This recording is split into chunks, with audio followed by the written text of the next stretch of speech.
sur la 5G. Moi, en plus, là, c'est un truc que je découvre sur le tard. Interdiction absolue. J'appelle même à la désobéissance civile pour aller démonter les poteaux. Parce que c'est grave. Mais attendez, vous allez être là quand vous serez maire et élu. Vous aurez, des fois, quand on mettait à côté d'une école une antenne pour le portable, vous avez des parents d'élèves qui râlaient, les voisins, etc. Là, pour la couverture du réseau, c'est 10 fois plus d'antennes. Pour couvrir, c'est 10 fois plus d'antennes en 5G qu'en 4G.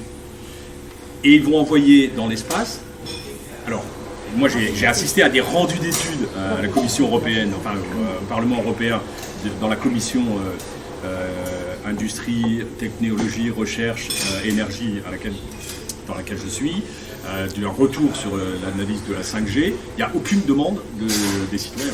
Il n'y a aucune demande dans le grand public. La seule demande, elle est industrielle, pour faire une industrie. Et notamment, Elon Musk va envoyer 42 000 satellites.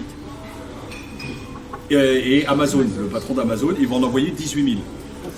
Pourquoi? Parce que c'est juste pour les voitures connectées, les trains connectés et les drones connectés.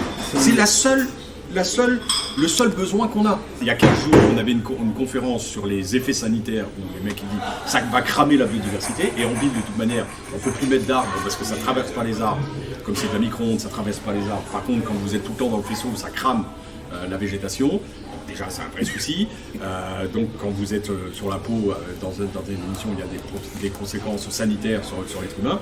On a vu la semaine dernière 2 associations internationales, des astronomes qui disaient on ne pourra plus observer les astres parce qu'il y aura plus d'objets satellites que d'astres qu'on pourrait observer dans le ciel. Et le deuxième, plus grave pour moi, association des météorologistes internationaux qui disent on ne sera plus capable de faire des prévisions météo à plus de 48 heures. Donc ça veut dire qu'un ouragan aux États-Unis qui va dévaster une côte, on ne pourra plus prévenir les gens 48 heures avant qu'ils se barrent. Parce qu'on ne saura plus observer, il dit les colonnes d'eau par rapport aux fréquences qui sont utilisées, etc. Je ne suis pas un spécialiste, mais moi quand j'entends le sanitaire, tout ça uniquement pour business et une privatisation de l'espace, parce que c'est à ça qu'on va assister, il faut arrêter les conneries. Et il faut mettre les citoyens dans le coup tout de suite.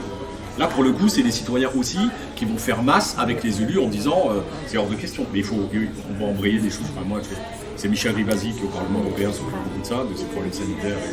Et donc, on va lancer une opération